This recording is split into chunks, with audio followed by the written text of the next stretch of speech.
to the Stormwater Creek podcast. Why do you whisper it? I know, I'm trying to be like Jared. See, now your volume is 30% higher. Yeah, now it's creepy. Well, Stop so it. I'm just trying to pull the Jared. Welcome to the Stormwater Creek podcast. see that sounds good. No, he's making fun of him. Is he? Yes. No, you're making fun of me. You're making fun of me? Anyways, go. No, that's good. That's I like that. That's a good intro. We'll keep that. Right. Yeah. All Introduce right. our guest, Anyways. please. Well, we are here with the one and the only Joel Strickland from Surviving Duck Season. Man, thank you so much. I'm a huge fan of your videos. We all are, love watching them, and every single time one comes out, we're always excited to see what you're going to do next, So it's been, I'm probably I guess this is my fourth duck season in. I was a hardcore deer hunter when I met these guys, and they've ruined me. I can't believe that. And I remember taking you out on your first duck hunt. Yep. And that does not feel like 4 years ago. It feels like 2 years ago. Yeah, last year. And it's been 4. And now I have a boat, and I have, duck calls and 2 pairs of waders, a new shotgun. And I'm like, oh, yeah, I guess I'll deer hunt this year. But I should get a new dog. yeah, I should get a dog that can go pick up ducks for me. It's a black hole. Just as a kind of an intermediate to, beginner, your videos have been awesome to kind of watch just from all aspects of calling and just what to do, how to do it, So I really appreciate all you do for all of us out there. Well, I appreciate that. I'm glad to be with you guys this evening. And, the obsession is real, You talk about how you start doing another kind of hunting and then you find duck hunting. And I know so many guys that they're really glad that like turkey season doesn't overlap and some other things don't overlap, because then they'd have to be making choices. Deer hunting gets in the way for me because I'm a passionate bow hunter. Yeah. But I have to give up bow hunting Thanksgiving or that's just the way it is. Yep. And that's exactly we talk about it is like October.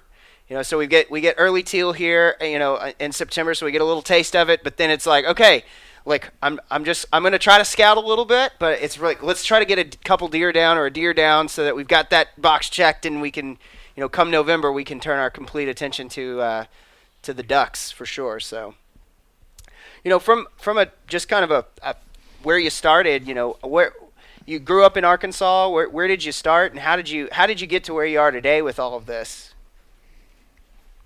Yeah, I originally from Mississippi. We moved to Chicago when I was little bitty, and then we moved to Little Rock when I was about 10.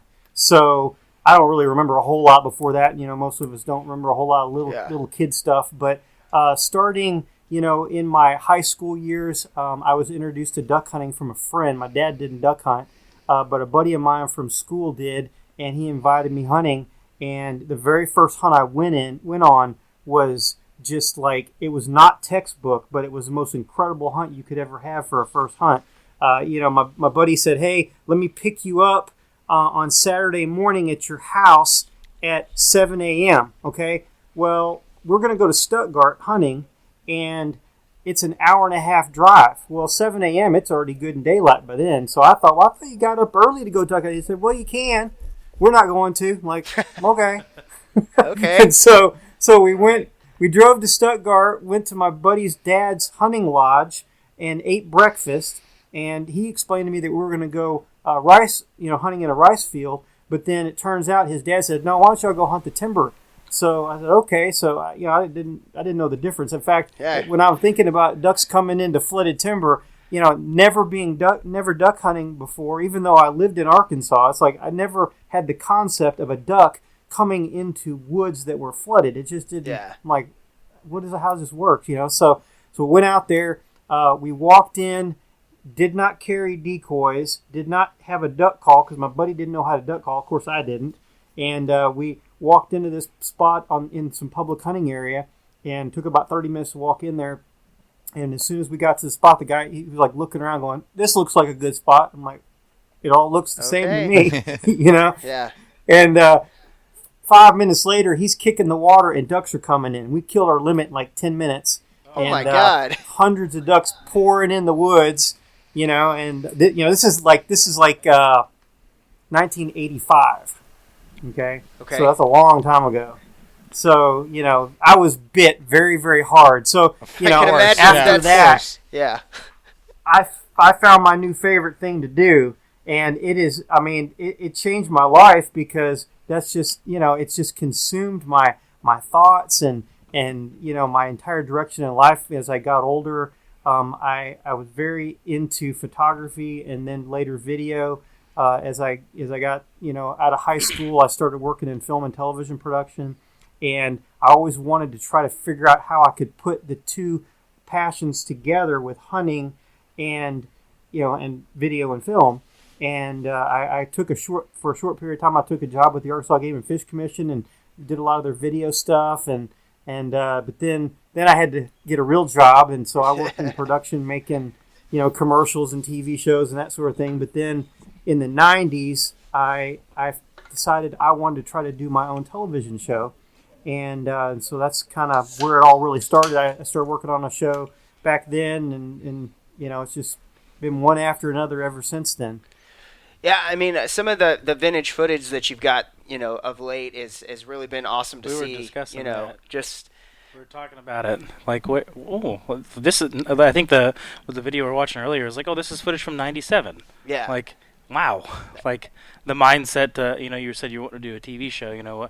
Recording and keeping track of that sort of thing. We're kind of getting into that realm of things now, and it's not an easy task, for sure. So I'm not sure if you've got any help, but I would assume it's a one-man show on your end, and I mean, hats off to you for sure. I mean, your production value on things and the quality is there. It's good stuff to watch. It's very interesting to watch. I think Abe was saying this is your fourth season this year. Yep. Will be your fourth. I think I'm about the same. Yep. And it's very interesting videos to watch, very informative for someone who still feels very novice at it. I've gone out and I've killed ducks before, but still have so much more to learn. Yeah. And so what you're doing is coming from still a guy who feels like a beginner. What you're doing is much appreciated and done very well. 100%. Thank you.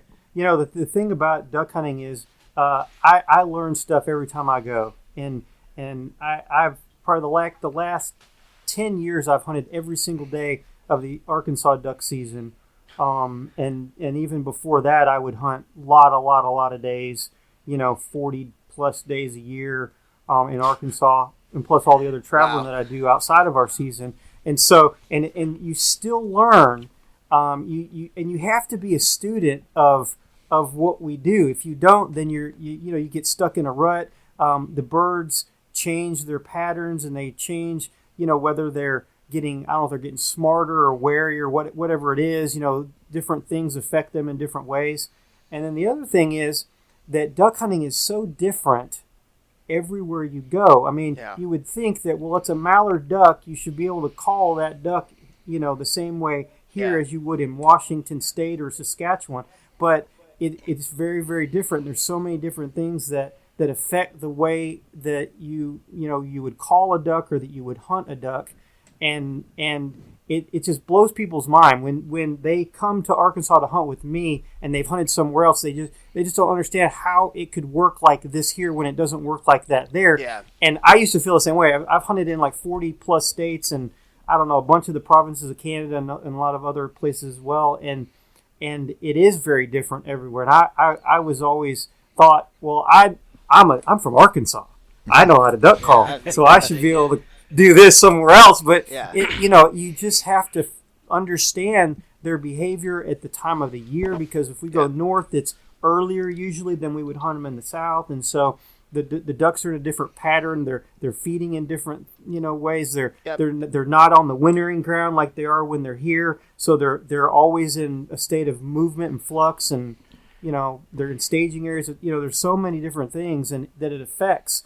And so, especially when you travel to hunt, you really, really have to, learn your stuff and trust people that you go with that know what's going on in that particular area. Yeah, I'll tell you that it's been something for us that we've, at least I speak for myself. Just I've mainly hunted just right here in the Dallas area, right, and just right around all of our public land right around here, and North Texas area, and it's just we had Dr. Duck on, and Billy Campbell and them on the other day, and I think he's got the best explanation for hunting down here in Texas is you're trying to shoot Ivy League ducks. They're the smartest. They've learned so much by the time they've gotten here. When they're here, they've been shot at for every single set. They're at the end of their. It's different than range. hunting up in Montana or something where they're living. Then it's time to go now, and then they get shot at for 2,000 miles, and they learn quickly what's going on. They see every single thing that I've seen that. Last time I saw that, Frank died. Exactly. And I got the unique perspective in that. I had a conversation with Elliot Snyder. I don't know if y'all know Elliot or not. He has a channel, Freelance Duck Hunting, and I went and shot some video with him back last fall at his place in Kansas, and he and I had the same kind of conversation. He because he's further north than we are, and he says, why is it that you guys in the South all think that your ducks are college educated, blah blah blah, and January ducks down there are so much smarter than what we have here? He said, what's the difference in a January duck in Arkansas versus a January duck in Kansas? And when he said that, I went, that's a really good point.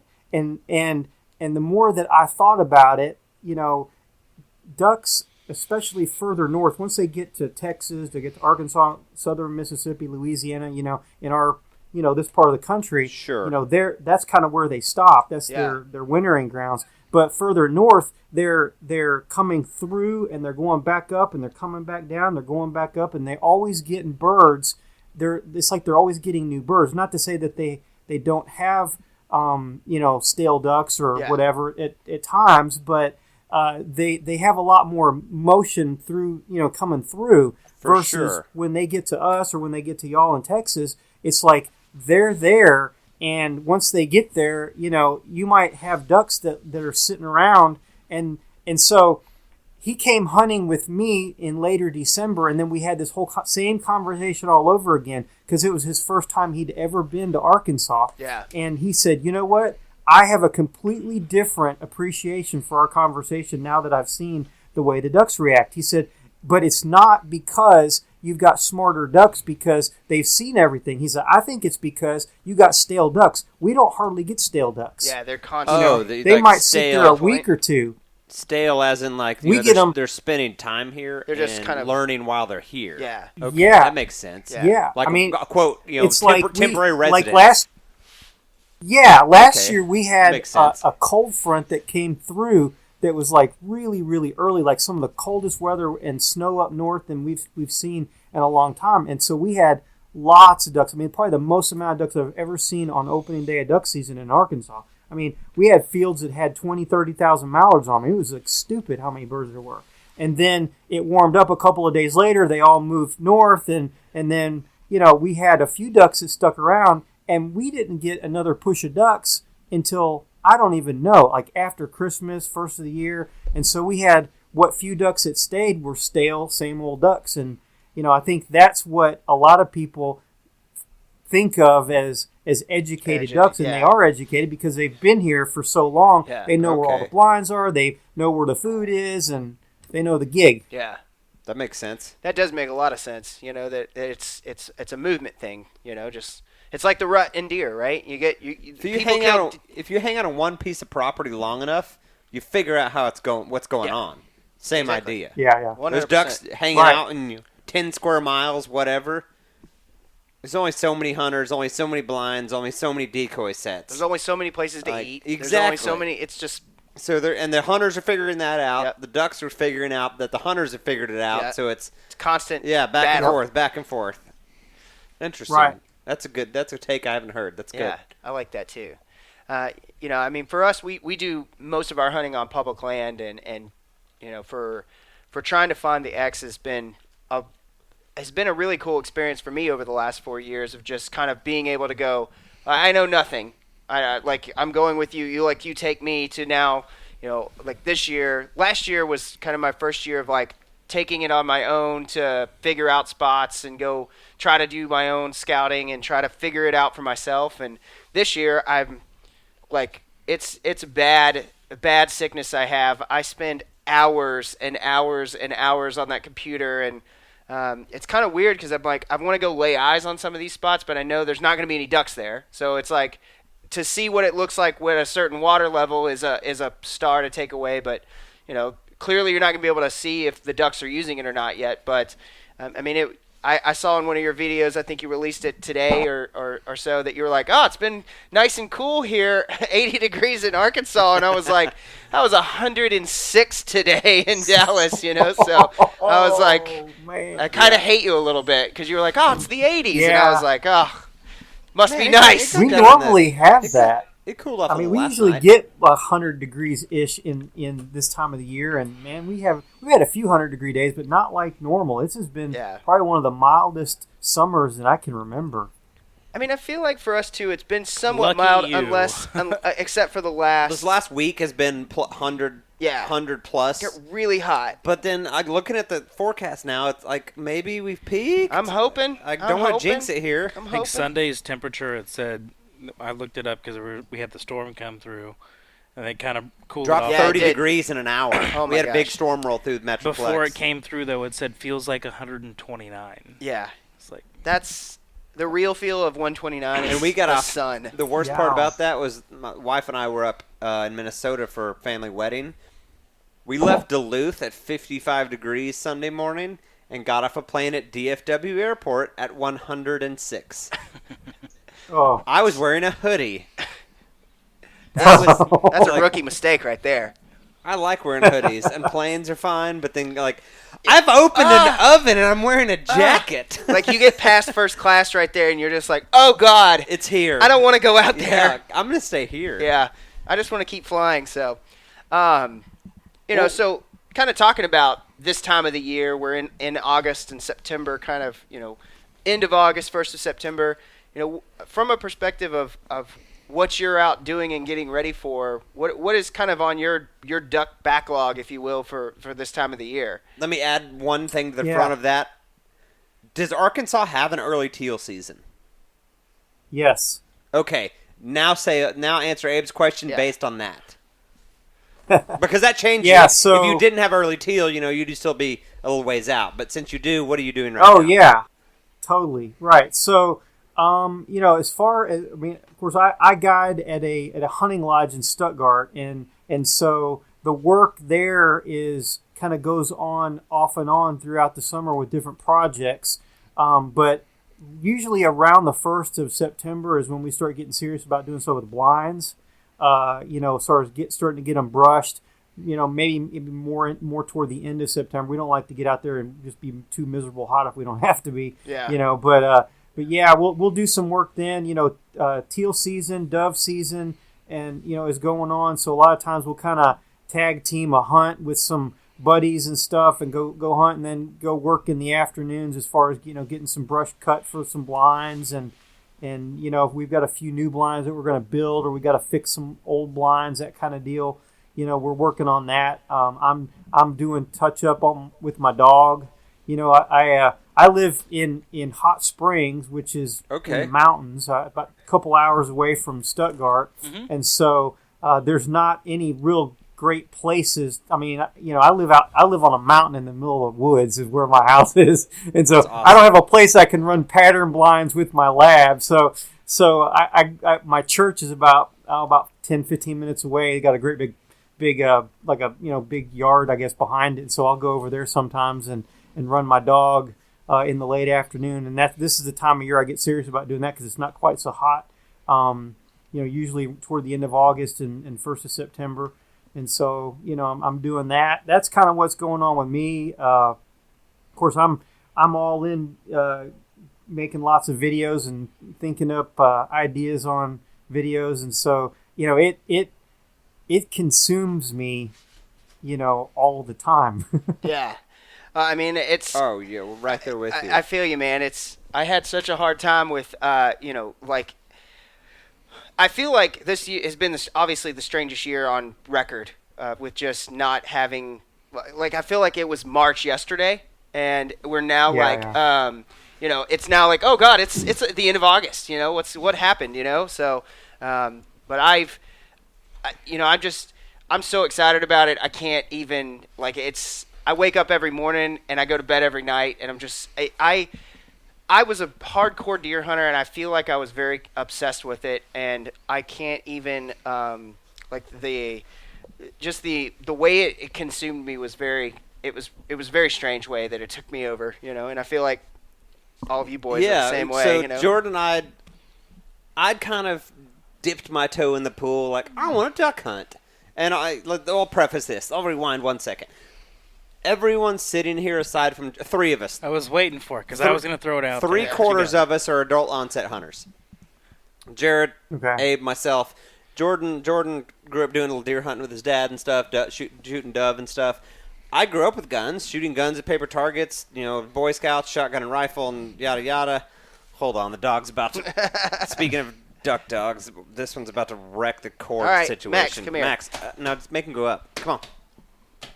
He's so I confused. think he Go wants to over say that hi way. to the new friend. All right, So. there you go. What was I saying? Adult onset yeah. hunters. So, I grew up with guns, shooting guns, Boy Scouts and all this. That's cool. Like, guns aren't a thing, but just hunting wasn't really a thing. Same. There was no Hatred anti-hunting, like all that. It just didn't happen. I think Abe kind of the same way. 100%. Little bit of deer hunting maybe later. No, I mean, at most. I went deer hunting with my brother's friend when I was 17 years old. Mm-hmm. That was And that's that was the kinda first where time I ever was. went, and it was basically like, here's a snake. They just woke up in the morning, like, all right, we're gonna drop you out. Here's your stand. Get in there. And I mean, we knew how to shoot, so it wasn't like I was, like I said, it wasn't like uncomfortable. I didn't know what not to do. I knew how to shoot a gun, but it was just like, here you go. Like nobody had taken me. So if a deer shows up, I just shoot it.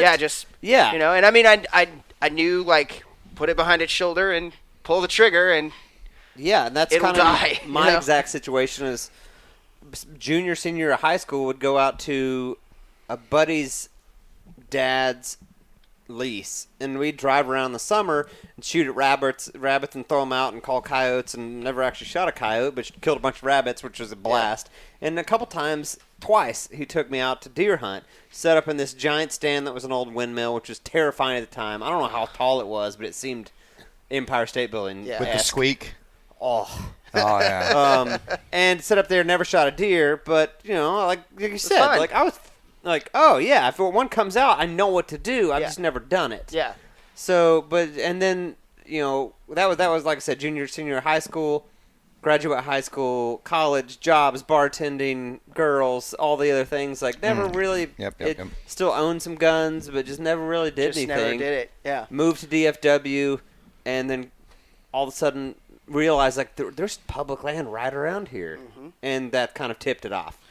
Jared, I was going to say, so, Abe, and Austin and myself, we've all kind of really hardcore, just headfirst, dove into but what was your story?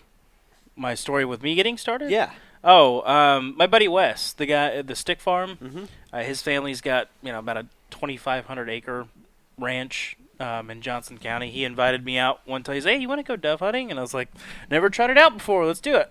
Went out and dove hunted. It was awesome. And then that duck season, he just was like, hey, we're going to do ducks. And I was like, is it the same as dove? He's like, sort of. It's just wetter and colder. sort of. Yeah. And so he gave me a pair of his waders. We went out. I sat out. They were calling. We waited for ducks to come in, and I think I was using his grandfather's shotgun Nice. that hadn't been used in years, and so it was pump action. I think I shot, I maybe got 2 or 3 rounds out of that thing, and then one got stuck in there, Oh, so I yeah. just had to sit there the whole hunt, like, all right, Oh. cool. I don't have a knife to get this out right now. Oh, that's the best. But that's what kickstarted it for Yeah. me. And then next year it was like, hey, so we doing ducks this year, And then, it snowballed. And then, of course, going out with you guys and doing public hunts, it's like, all right, cool. It's a healthy addiction. So what's And that's sure. that's one of the funny things. Like you have 2 people in this world that hunt. When they go out duck hunting, they're either gonna love it or they freaking hate it. yeah. I've never met anyone that's like, man. I mean, like, okay, I'll go, whatever. sure. It's But one it's of the either like two. it's life. It's cold or- out it's here. all or nothing. My Yeah. shoes are wet. How many, like, in your experience as a guide, what are some stories of rabbit trailed people hard. that who you took out and they were like, this is terrible. I hate this. Now, obviously no names, but are there any stories you have where people just were like, ugh, no, thank you? I mean, the guiding's different. I think most people that are doing a guided hunt have some kind of experience, idea of what we're going to be doing. Because they're not writing that check without the idea. There are guys that'll be like a tag along with a group. I mean, we have corporate hunts that come, and they'll bring, some guys. I mean, I think everybody. I don't know of anybody that just didn't like going duck hunting. Yeah. As far as we've had some people that weren't happy with whatever because their expectations were, off the charts, or whatever. We didn't see 5 billion I didn't ducks. I didn't let them shoot when they wanted to shoot. That kind of thing. That duck was 600 yards away. Yeah, I mean, yeah. That wasn't a duck. That's what I have more trouble with. Is people wanting to jump up and shoot too quick when they're still coming? It's like, do you want to shoot them when they're like trying to land in the decoys, or do you want to? Shoot at them when they're 60 yards out there. I mean, I think for us, we learned that lesson last 2 years quickly. Like that, just as relatively new duck hunters, and you preach this, and it's like a thing that's out. Obviously, is if you just let those ducks work, right? I think that's the biggest mistake new duck hunters are making, is just trying to like, oh God, I gotta shoot it, I gotta shoot it. Oh, I missed. And it's try to let them work in.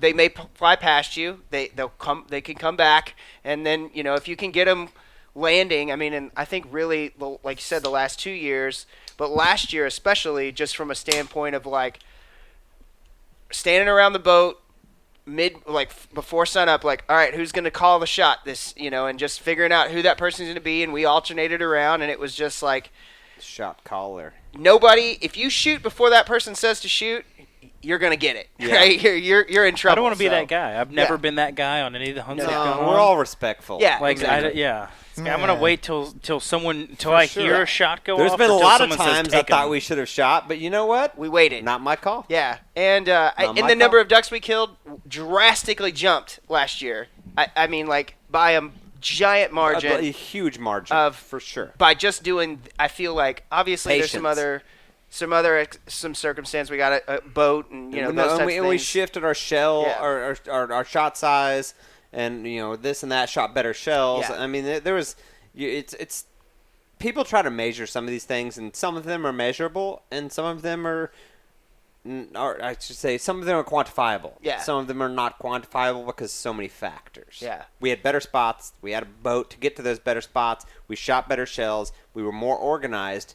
How much each of those contributed? Hard to say, but they all helped. They all helped. What do you feel as far as? Well, I mean, go ahead. You just gotta control the controllables. Yeah, for sure. That's the deal, and you learn different aspects of hunting that will improve you this much, and then this is this much, and this is this much, and you keep adding those things and figuring things out. Yeah. I mean, you can't control the weather, you can't control a wild animal. You can't control the water levels unless you have a levee lease system that you can somewhere. Water on, but even Private still, that PU doesn't project. always matter. Yeah. So I mean that's from a standpoint of just talking to a brand new hunter. What would be the if somebody's listening to this going, okay, what are the 5 things they got to know and they got to do to make sure that they're kind of putting themselves in the best possible position, kind of like year 1, day 1 type situation? Yeah, I think that the number one thing that any new guy that either wants to go duck hunting for the first time or just getting into it, my first suggestion is find a buddy that knows how to do it. Yeah. Not everybody can, but that's really, to me, the number one suggestion I have is find a guy that's been doing it a while and go with him and learn. You got a buddy that's posting pictures or talking about duck hunting. He's got a lease. He's got an expensive boat, whatever. That's a guy that probably has a clue, and you want to go hunting with him. I know that's what I did when I was younger because, like I said, my dad didn't hunt, and my uncles hunted a little bit, but they didn't live anywhere around me, and so I just very quickly after a couple of buddies that were my age, they of course knew more than I do, but I kind of befriended some guys. Like there was a guy at church that was like in his 50s when I was, like 17 or 18, and I talked him into taking me, and he taught me about calling and things like that, and that's just what you got to do. It's making relationships with guys that are older than you or that have more experience than you do. That would be number one. Number two is learn how to hide. I think learning how to hide is super duper important. This is not. I don't know if that's necessarily the next in order, because you need to know how to find the ducks too. Yeah. But find the ducks, know where they are. Whether you're going with a guy that already knows where they are, or you learning how to scout them yourself. But that's you got to be in a good spot. If you in a good spot today may not be a good spot next week either. Yeah. And so find a good spot, and then like I said, learn how to hide, because being hidden is, I think, the number one mistake that most guys make in hunting is they think they're hidden, or they don't realize how important being hidden is. I mean, if you're hunting in September in Saskatchewan, I mean, it's not that big a deal. If you're hunting sea ducks, sometimes that's not such a big deal, but everything else, and especially when they get into the interior part of the country, they figure stuff out pretty quick. For sure. And so you've got to be still. Camouflage to me is not as big a deal as being still and not moving, not moving around and just getting where your outlines broke up. I mean, I've killed too many ducks wearing brown, not camo. Wearing a plaid shirt instead of a ghillie suit, and I think not that I don't wear camouflage a lot of times, but the old school way of wearing just solid colors works fine as long as you're still and you use your blind, or you use a tree or some brush or whatever to break up your outline. Absolutely. So that'd be the top three things. Number four, understand that duck hunting is different everywhere, and just because you watch a video of a guy doing it this way doesn't mean it's going to work where you are.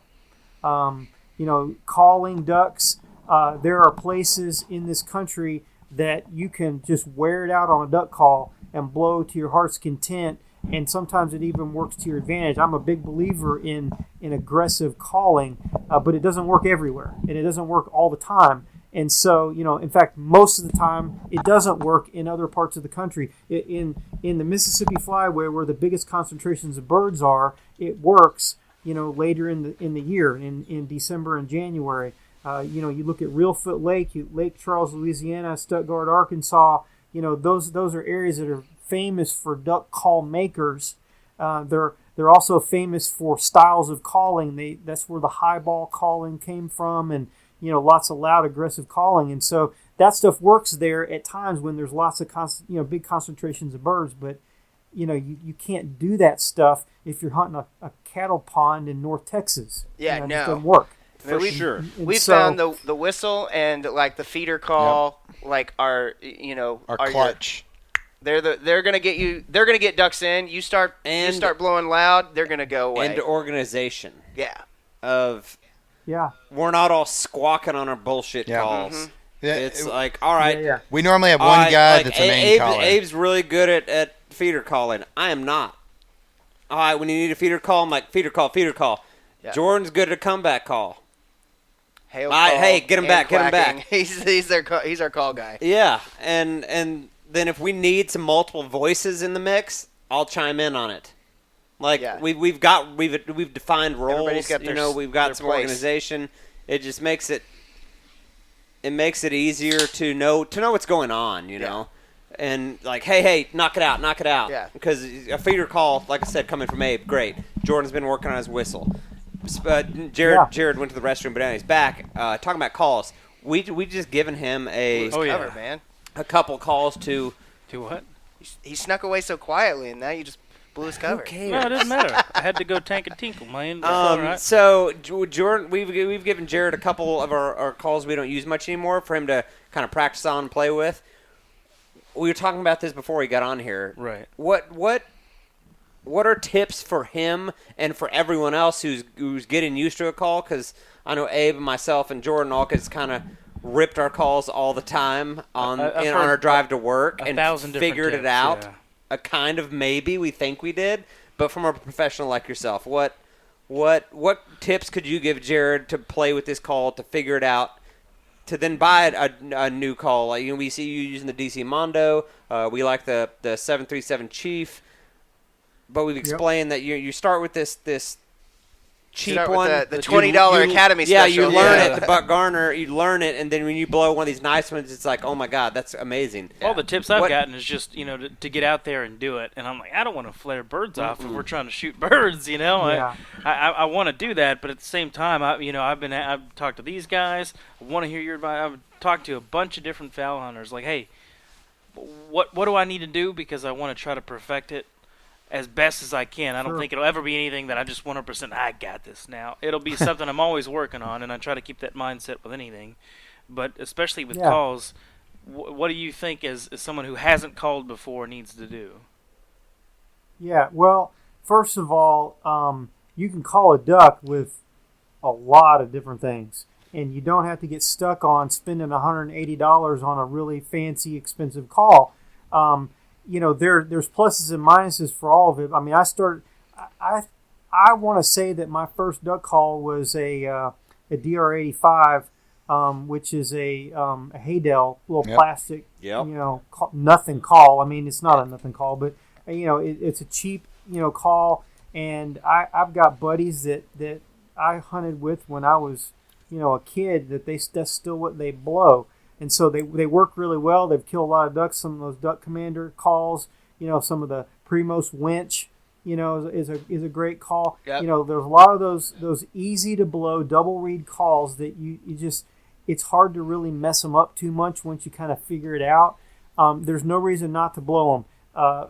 Now, the difference in blowing those calls versus a more expensive call, single reed calls, and there's Arkansas style calls and Louisiana style calls.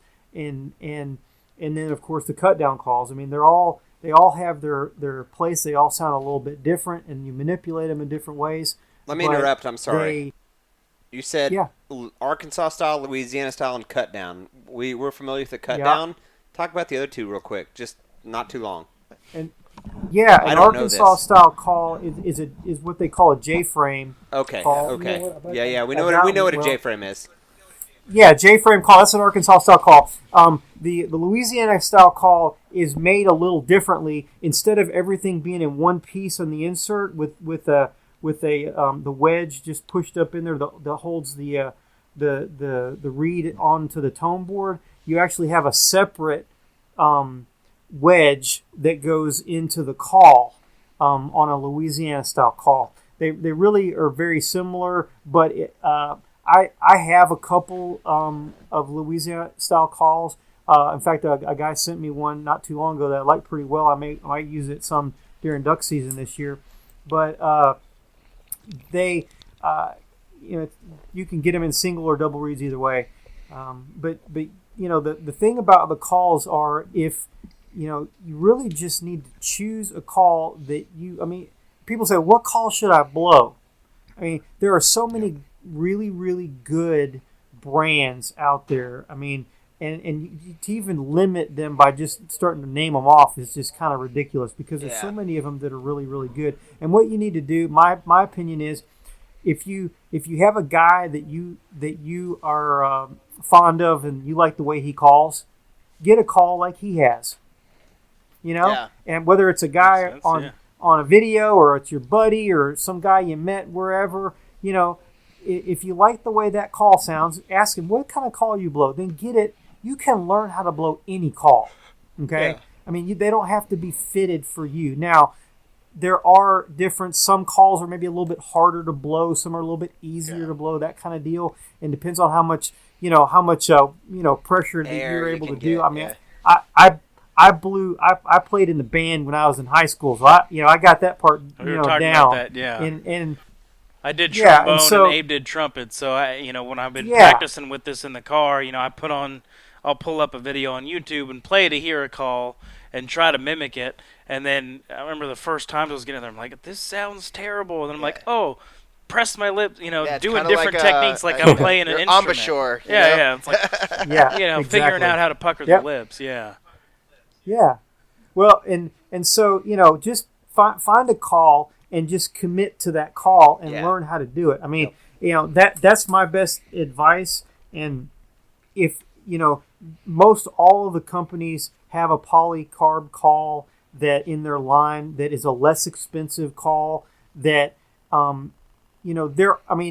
we're splitting hairs when we're talking about how that an acrylic or a wood call sounds better than, Yeah. we really are. I mean, it's like, it sounds better to us. I don't know that the ducks really care. But I say that, and I've got a bunch of acrylic calls, because Yeah. I like the way they respond, the way I use them.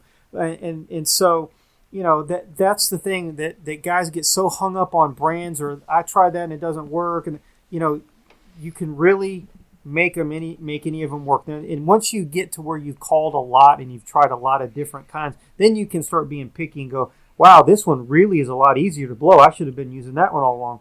Or I like the way that one sounds. I'm going to just have to really work on it to get, that's what you have to do when you go to a cut down, because a cut down is a lot different than just blowing a traditional call. Mm-hmm. Another suggestion that I have for guys that I see a lot of problems with their calling is they grunt too hard into their call.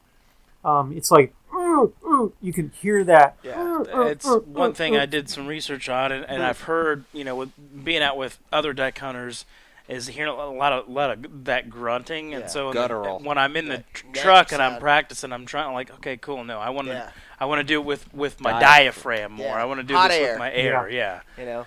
Yeah. So I'm trying Yeah. to get out of that because, again, watching the videos, trying to mimic it, I'm like, oh, I need to do that more. So I'm like, I'm like, yeah. oh, that sounds terrible. This Like, is not- I don't need to yeah. do that. Let me figure this out. No. And then I think it was probably last week or so. I was telling them earlier, I was practicing. I'm like, I think I got it. I think it's sounding good Yeah. now. Like, I don't know. I'm going to keep working at it, and try it out this season and see what happens. And if I, flare birds off, only thing you can I'm going do. to stop. But Yeah. It's fine. The bottom line with the calling, though, is that, all, just like people, all the different ducks have a different sounding voice. Some of them sound pretty, some of them sound squeaky, some of them sound very coarse and raspy, and it's not about the tone quality, it's about the cadence. It's about blowing the call, the proper, notes at the right times, and then actually blowing it at the right time to get the duck to respond to you. Yeah. I think that's the other thing that a lot of people, don't understand about it. They get all hung up on trying to sound polished and perfect. I have a couple of guys that I have hunted with over the years a lot. They're really, really great duck hunters. They kill a lot of ducks, and I don't think they sound very good. I'll just be honest with you, but they can know how to kill ducks. Yeah. It's because they know how to call at the right time. So it's not about the tonal quality. I mean, it's the same thing. If you guys like a turkey hunt, it's the same kind of deal. I mean, a lot of the turkey hunting gurus will say the same thing. It's like it's not about the tone of what you say. It's about what you say. And, Yeah. And what you say is the cadence. yeah. We talked about that on a podcast recently yeah. about you elk calling, turkey calling, duck calling. There's a lot of you hear actual animals call that sound like garbage calls. Quote. Like it's not. That's a there's real no, animal, yeah. There's no set Yeah. voice. It's, Well, I mean- it's cadence, like you said. And like I from a like I said, an intermediate, like a middle to beginner duck hunter, I was really concerned with just getting a call, learning how to blow into it, getting it to sound right, and now I'm really trying to take that next step because I can do those things, those different types of calls, and you have referred to it as kind of like flight control or kind of like how you're getting those ducks to come in with that call. Not necessarily the sounds you make, but why you're doing what you're doing when you're doing it. And, if you just talk a little bit about that, I think you have mentioned it. The guys from Dr. Duck have mentioned it, just flight control, really, and how you're getting those ducks to get into your spread with a call. What are some of the things that your aha moments when you were like, oh, my God, like, it's working, Yeah. Well, I mean, again, my perspective is where I hunt, and I can call a lot because I have a lot of ducks around me all the time, and so it's so different other places, and but you can do things with a duck call that doesn't necessarily sound like what a duck would do too. Sure. And that's the thing for me that I didn't understand, a long time ago. I mean, people get on to, well, I don't Main Street call, I don't highball call. I personally don't really very often either. But it is a technique that works at certain times, I mean, that was originated, I guess, up on Reelfoot Lake or something, that highball thing, where they were trying to get birds that were traveling way, way, way, way up in the stratosphere, and they would just, get down hard and just ba ba ba ba ba ba, like a 20-note call, and the ducks would respond to it. And so there are things that I've learned how to do either just by trial and error or being with other hunters and seeing what, them sharing secrets and all that kind of thing, that it's about getting a duck to respond when it comes to calling. I mean, we're talking about mallards for the most part. There's, you can use a mallard call to call just about anything in, but mallards are the most callable birds. I mean, they will respond, a lot of times to certain techniques that you can do over and over again. That's why, I like to use a chop call to get them to turn, because it's just, I've just had success with it for 30 plus years, and it's just, you watch the birds, the timing of when you want them to turn, because you want to get them in the right kind of a pattern when they're circling. And down, like I said on that video that I put out today, if y'all have seen it, but it's so important to get them to work and get in there as quickly as you can. That's what the whole name of the game is to get them to land as quickly as possible. So if you call at them at the wrong time, then you're making it take longer for them to get in there. Early season birds, it don't matter what you do, they're coming. If everything's frozen and you've got a hole of water in front of you, it doesn't matter what you do, they're coming. Yeah. But when you get into January and they've seen everything like we've talked about, or especially if you're in a public hunting area, and you got all this competition and you got gunfire going off and everything, it's so important that you've got to get them jokers in there as quickly as possible, because you're going to lose them or somebody else is going to pull them over onto them. And so making wise choices on the timing of your call, that's the deal. And so for me, aha moments, especially learning how to duck hunt in public hunting area when you had competition, that for me was huge. And then I've been almost exclusively hunting private ground for, 20 years now, just because I got tired of fighting. Sure. And with, not literally, but, just the rat race. We talked about this. And it's such a different deal when, you still have, it's not easy by any means, but it's like you actually can work a duck. I mean, it's whoa. Yeah, no, I think that's part of the deal with public land. Like you said, you're just having to try to figure out. I mean, we've had it happen to us. Anybody who's hunted public land for any amount of time has had to deal with it. If you're a duck hunter, a deer hunter, a dove hunter, hunting pigs, it's everybody's place, and everybody can do whatever they want. And I mean, within the letter of the law. But duck opener last season. For us, we got in early to set up decoys, and then of course you see the late bloomers showing up. Yeah. Here comes three lights. And these guys are getting mad and cursing at us like we're the ones who messed up. And it's like, no, wait, like you got to get here early. Yeah. If you guys would have talked to us, nicely, hey, why don't we just pair up together? Yeah. We'll throw decoys out too. Cool. But they did not. The words were exchanged, and they took off, which was fine. But yeah, and then other than that, that was my first public hunting experience. And then second was with Austin. And then we had to deal with that lady yelling at us. Yeah, that's right. Oh, yeah. She was not pleased. No. Speaking of public land, I know, and just trying to grow our sport, right, and trying to grow the people who are involved in this. I know, obviously, if you want to come up to a place like Arkansas and go to a lodge like you guys have and get guided, that's you're gonna get a great experience. But just talking about somebody who may be looking at Arkansas, obviously, as like the Mecca and the place to go.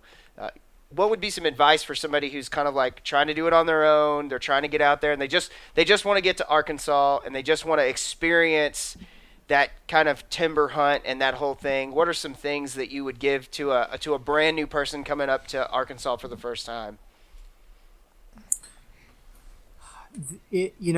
again, like I said before, hunting is so different everywhere, and I think the biggest struggle that a lot of people have, there's not a lot of true flooded timber across the country. I mean, you can, there's obviously there's some in Louisiana, there's a little bit in Texas, there's a little bit in Mississippi, a little bit in Missouri, but that's about it. I mean, and there's a lot of people that, we have it. It's not the same thing, I mean, we have hundreds and thousands of acres of contiguous, flooded timber that is, fairly flat, and it's a completely different deal.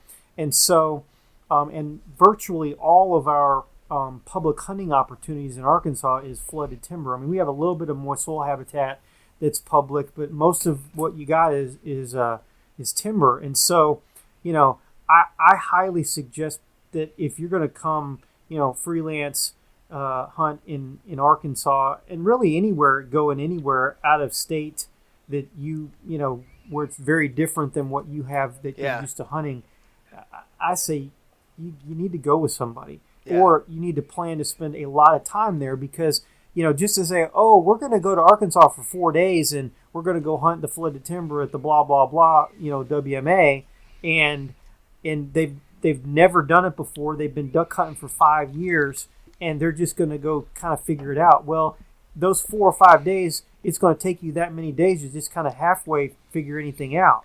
Just trying to navigate in the dark, I feel like would be so difficult. Like, I mean, the spots we've gone to where we go and hunt, I've been to them in the daylight. It looks 100% different when there's fog and it's 3 a.m. Yeah.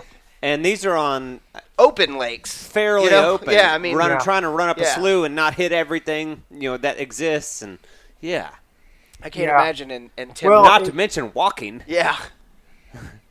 It's so different. Yeah, I mean, everywhere is different, like we say, but it's going to a different location than what you're used to. You really have to be able to put your time in, because you're going to spend. I mean, I have several buddies that all they do is hunt public areas, and they hunt a lot. They'll hunt 4 or 5 days a week. Some of them do, and they spend, that's how they're successful, is because they're in there all the time. Mm-hmm. And the guys that only hunt the weekends, or the guys that that hunt very sparingly, even though they know the area very well because they've been hunting it for years, they don't do as well as the guys that's in there all the time, because they have a pulse on where the birds are. And that's kind of the way it is everywhere, but especially in the wintering areas of where ducks are, when you have concentrations of birds, that you really have to put your time in. So either find somebody that knows it, or you just got a plan to be there long enough to put your time in. The thing about Arkansas and I honestly, I off the top of my head, I don't know all the regs for out-of-staters, but they've changed some things up in the last couple of years. So many days that you can hunt, in a season, and I don't know if it seems like it's like so many days in a row. I can't remember. You can only, I know one of the new ones was you can only hunt so many days at a particular WMA. Like you get that, and then I think they've shut down. You can't scout within 5 to 10 days of the season or something like that. Like you can't, the WMA shut down 5 days before or something like that, right? Yeah, and you can't go in like afternoon. They close hunting at noon, and you can't be on the property in the afternoons and that sort of thing. Which is good. Yeah, absolutely. But basically, what you don't want to have happen, and this is what normally happens, is you're going to burn days. You're going to go in the first day you go into a place you've never been to. You're not going in there till daylight, okay? Because you can't see what you're doing. You have no idea. It don't matter what kind of a map you've got, of the place. You're not going to do that. It's just not smart. And so then what happens is you start running down the boat roads, through the woods, and there's guys set up, and you're like blowing their hunt, kind of deal, and or you turn into, well, we're just going to listen for the gunfire and then head that direction. I mean, that happens a lot too. And so now you're not making any friends. Yeah. Yeah, and exactly. So it's like that's why I say you really need to go with somebody that gets it, and have somebody to help you. I mean, because I mean, honestly, that's what I suggest to do. I mean, I really and truly, all the traveling that I do to go duck hunting every year, I'm always going with somebody else. I'm not going on my own. Yeah. Because it's like I ain't got time for that. Yeah. I mean, I don't have 2 weeks to go Ain't hang out nobody in got one time for spot that. because I got 4 or 5 days and I'm gonna go here and then I'm gonna go over there and go for 4 or 5 days and I'm gonna go over there for 4 or 5 days. Yeah. And so I You don't wanna want be to waste successful. 4 or 5 days scouting. So Sure. find get a network of buddies. I mean, that's what I suggest is you're hunting in Texas and you want to go duck hunting in Arkansas. Let's do a swap out deal, kind of thing. And Sure. or you got some guys on the East Coast, and let's do a swap out deal. Or so and so wants to go elk hunting, or you want to go elk hunting in New Mexico, and they want to go duck hunting in Arkansas. Let's do that, Let's swap a hunt, that kind of thing. That And sounds then like a way pretty you good got- barter. Well, it's and that helps. Values and it what you helps want to everybody, do. and then you don't have people getting frustrated and all that. Yeah. I mean, it's just because it's just so different. Everywhere is just so different. Yeah, 100%. I mean, and I think that's what I'm like this year for me is like last year was really like patience and waiting and giving everything a try. And this year I feel like as much as I think I'm going to be more success, I'm just like, okay, I'm going to get better every year. Like the more I think about this year, the more I think I'm just going to start venturing out of my comfort zone a lot this year into some new places. And that probably means I'll shoot less ducks. But I'm so looking forward to that, like, adventure of going to a place that I don't know and I've got to figure it out. And it's, so I'm looking forward to that this year for sure. So. It's the passion and the obsession of going hunting. I remember when I was a kid learning how to duck hunt, and I went. I mean, a lot of days I was in my late teens and 19, 20 years old kind of thing. I would go by myself and hunt in public hunting because I wanted to go so bad. And I think about it now, going, I can't That's believe us. I did that stuff by myself. Yeah. I hope. I hope my kid never wants to do that. And so, but it's like. If I killed a duck, I was like ecstatic. Yeah. Even though I'm That was in a last place year, where yeah. I'm seeing ducks all the time. They're flying over my head, and I'm like making all these mistakes, and I should have shot, that Yeah. kind of thing. But if I kill a duck, it's like I have had success. Yeah. And like if fishing. If you're learning how to duck hunt, in your first 6 or 8 years of duck hunting, I don't care how good a place you have or how bad a place you have. It's got to be about learning how to get good at it. Yep. Yeah. And you can't always go out and kill your limit every time. I mean, it's just not realistic. And so be excited about the the one duck you got, or man, I got a pintail today, or I got a wood duck, or whatever, something that you'd never shot before, or something. I mean, it's the experience is what it's about. Yeah. And that's one thing I think this year, we've talked about it last year, about having more places, like Abe's saying, like going and learning a new place and all that stuff. Because like you were saying at the beginning, water levels change, weather changes. We've hunted a lot of public land. People get there before you. You got to have a backup plan. That was one of our worst things that we had when we really first started, was we get somewhere and we know where we wanted to go. We know where the ducks would want to be. And we get there, and we were like, we had these guys, I think we've talked about on the podcast before, we had the Jeep guys that, like, we had this place, and no matter how early we got there, they were there already. Like, their Jeep was already cold. It was, like, we beat them And one it's time. just like Yeah. good on you. Yeah, I like, can't even be mad. we weren't mad at all. You beat us every time. We finally Wow. met them walking away from their Jeep. That was the closest we got to beating them to the spot, and they were in the spot every time that we wanted to be. They were always seemed like they were successful and good on them, all that stuff. But like, we were just kind of sitting there going, okay, now let's throw a plan together at 3:00 in the morning of where we're going to go in the dark. Yeah. We had some other places we had okay ideas about.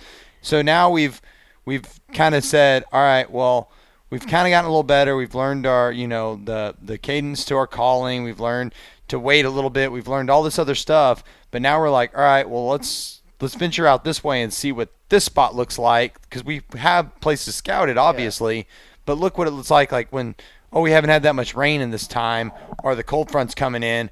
Oh, well, this place is successful like this, so we kind of know, looking at everything about coming up to the day, because we hunt mostly the weekends because we all have jobs. Yeah. You know, Right. I work 12 hours a day during the week every day. So like the weekend is my time to be like, all right, now it's time to go. And, you know, you look at it for more of a future in front of you, like next season. Yeah. All right, well, we know what to do when the water's down. We know what to do when people are in this spot. Like you have more spots. Plans B, C, D, E, Yeah. F, and then all the way to Z. I mean, do you agree with that strategy? Yeah. Oh, absolutely. And keep up with that data. I mean, that data is gold. It's so hard to take 2 or 3 years of data and develop a plan out of that because I mean, sometimes you know why they're there. Yeah. Or why they're not there, but you don't always. Just because this worked on this conditions this year doesn't mean it's going to work next year. Yeah. You got to take your data over a lot longer period of time. For sure. But it's that stuff is gold. And yes, you have when you're hunting public, you've got to have a couple of backup plans. Yeah. In fact, I mean, that's what we would used to do. Is like when we got to a place, it was like, man, there's way too many trucks at this spot. We're going to go somewhere else. We'll even go to a different WMA, or whatever, because it's like, you just have to be smart and you want to be successful, and everybody's time is precious. Valuable, I mean, we only have so much time we can get out, and when I went hunting with Elliot up in Kansas last year, it was public hunting, and it's like we got up and left, I think at like 2:30 in the morning from the campsite to go put the boat in at like whatever 4:00, or maybe it might have been even earlier than that, and it's like he's like, we got to get there first. And we're going to do this, and we're going to this spot, and we scouted this out, and blah, blah, blah. And then I said, yeah, but what about all the other guys that are doing exactly what we're doing? Yeah. That scouted the same spot, and they're going, well, and so now you're trying to get there before them. But what if you get to your spot, but then there's guys hunting just down from where you want to be? Well, that affects the way you're going to hunt too. Oh, for sure. Maybe Been there. For me, I back off of some of that stuff because, like, well, we may have our spot, but those guys are so close to us. Maybe not too close to really say you're hunting, but it's still going to affect you, know. And so, I mean, I don't know how many times we've pulled out of spots just because of that, because it just doesn't. Neither one of you are helping one another. No, Right. I mean, and I think that's a constant struggle, especially, and that's why, as we've gone from what Jordan said of 1 to 2 spots to now 10 or 15, and now we're looking to say, let's put eyes on places we've never been, and they're all within a place where we can say, okay, let's go. Because this one's not good, and this one's got too many trucks at the parking lot.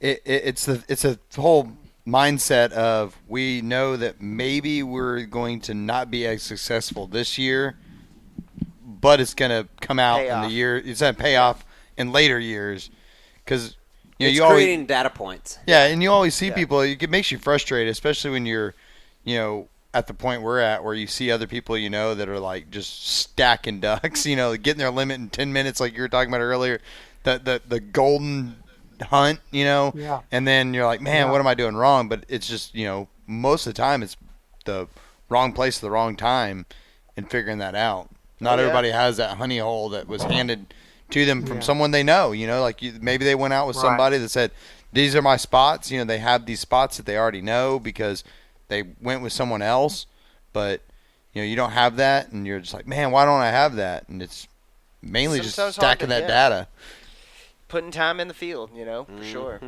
Yeah, I mean, it's got to be about the long game. When you start learning this deal, it's like you're just putting in your time, figuring it out, making connections, getting to know people. That I mean, it's all that. It's got to be a network, really. I mean, at least that's the way it was for me.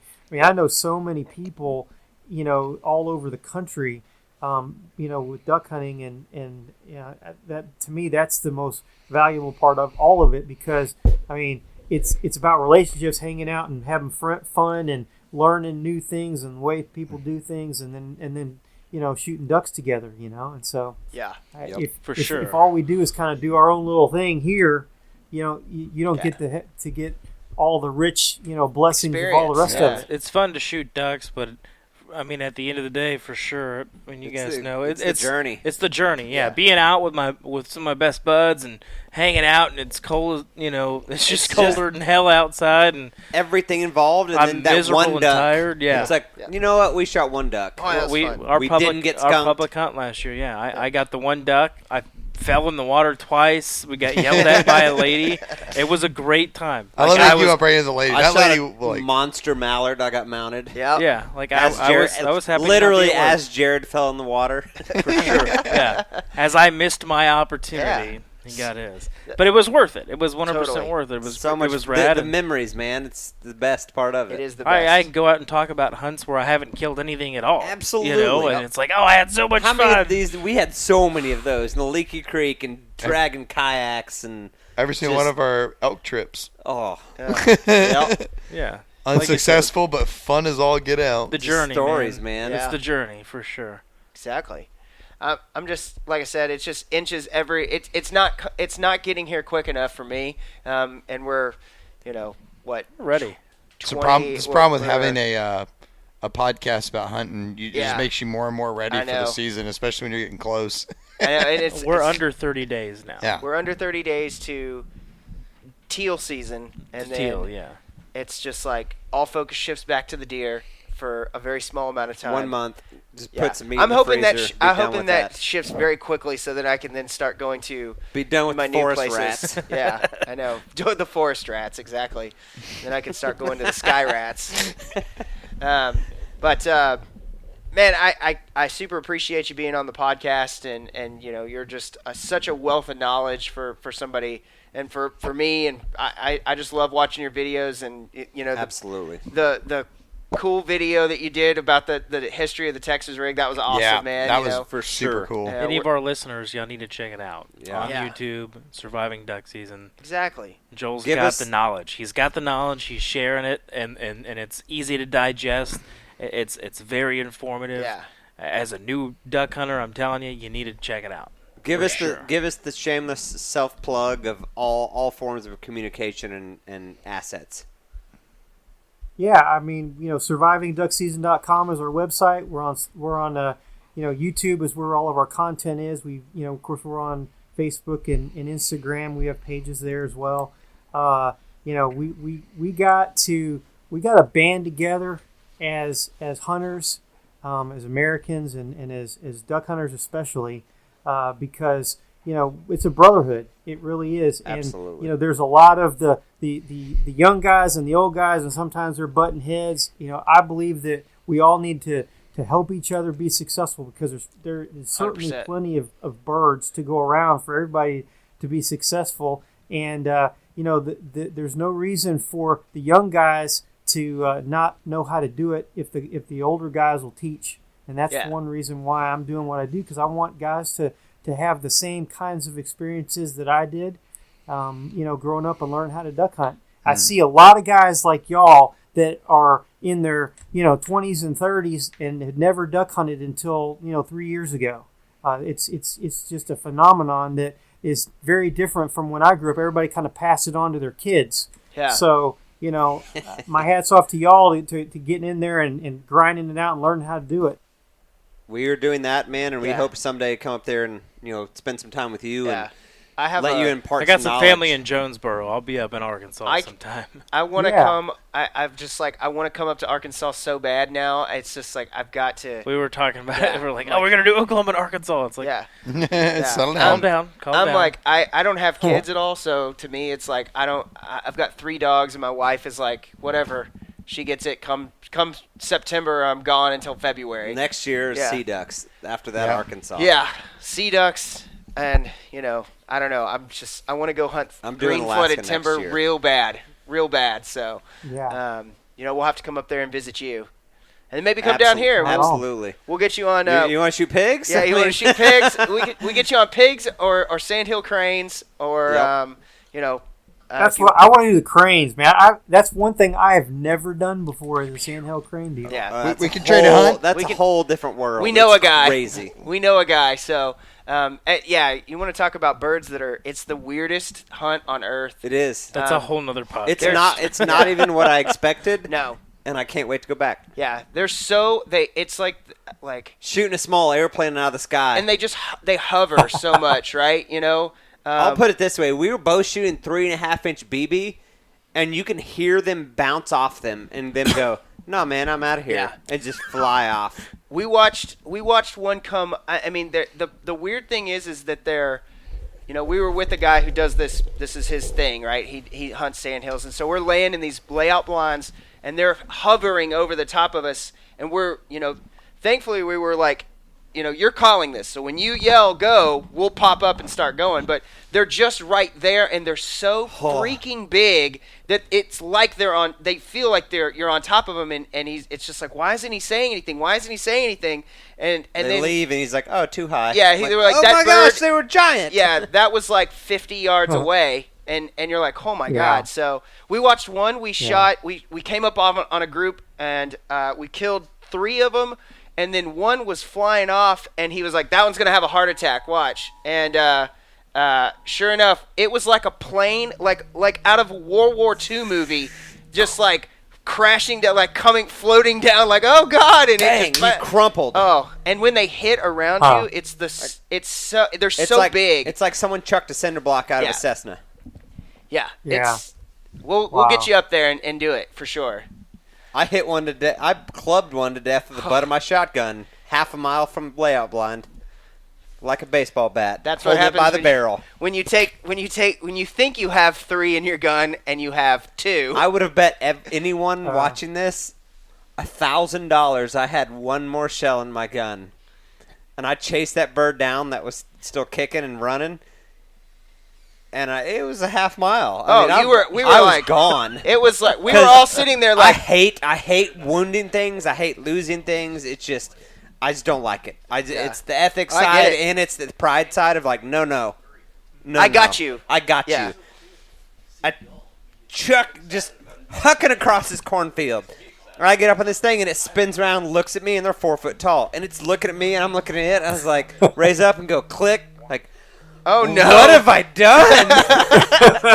And so I flipped that gun around and hold it by the barrel. I was like, here goes. Regret this decision. And give it a little crow hop and pink, and it teed off on it and it was dead. But apparently Abe and them standing back there, like it was just like what? Davy Crockett at the Alamo. We all kind of, it's like goose hunting a lot of times in a field where you come up and you're all up out of it and you're like, okay, it's not, you're not immediately back down in your blinds and everything. So we're all up and you're gathering birds because we were in a big group. We had 9 of us, I think. Yeah. And so way too big. You got 5 birds down and it's like, all right, everybody go get them. So we're going out and getting them, and he's taking off across that one, and then we're all kind of like sitting around like, how far is he gonna go? Oh, he's gonna fight this bird. Oh, you're just And like, didn't Michael say like, been there? yeah. I mean, it's just one of those things. Like, what are you gonna do? You can't just like leave it, you know. Yeah. So it's like you have to take care of it. But we'll get you up there. That's a lot of fun up there. And I've never had an animal I've never had a bird want to fight me that was injured. Yeah. It usually wants to go away from me. straight That up one was like, turned around nah, and squared bro, up on you. Let's do this. I'm like, oh, I'm uncomfortable. We were with a friend of ours who had 2 dogs with her, and we were like, I was terrified for those dogs because those things have like a 3 or 4 inch like Tire razor poker. beak, and they're crazy. But yeah, we got to get you up here and get you, or down here, I guess is the better way to say that. Much more so. And do some crane hunting. So, like we were talking about, you take us to Arkansas, we'll take you to Lubbock to hunt cranes. Absolutely. That'd be fun. Well, man, thank you very much for your time and After that for rabbit joining trail, us. Yeah, thank you exactly. again. We're a rabbit trail podcast Again, for sure. So YouTube. Yeah. yeah, We're surviving duck season. Yep. We got the website, got Instagram stuff. I yourself a can't favor. stress enough. Even seasoned duck hunters, check out the YouTube oh, channel. 100%. You don't know everything, I promise you. So check it out. Yeah. Learn something. Watch some quality stuff. Some I cool cooking promise, videos. Yeah, exactly. Yeah, lots of that stuff too, which I appreciate. You so. won't come out disappointed. Yeah, and for all of you guys out there who are like, oh, Joel's on a podcast. Let me listen to these these idiots talk to Joel. We're Stormwater Creek, and you can find us at Stormwater Creek, and make sure you subscribe to the podcast. And thanks for listening, guys. Stormwater Creek is the best. Grinch, the captain. Aim, the helper. Jordan, the problem solver. I hope you like Stormwater Creek. Stormwater Creek.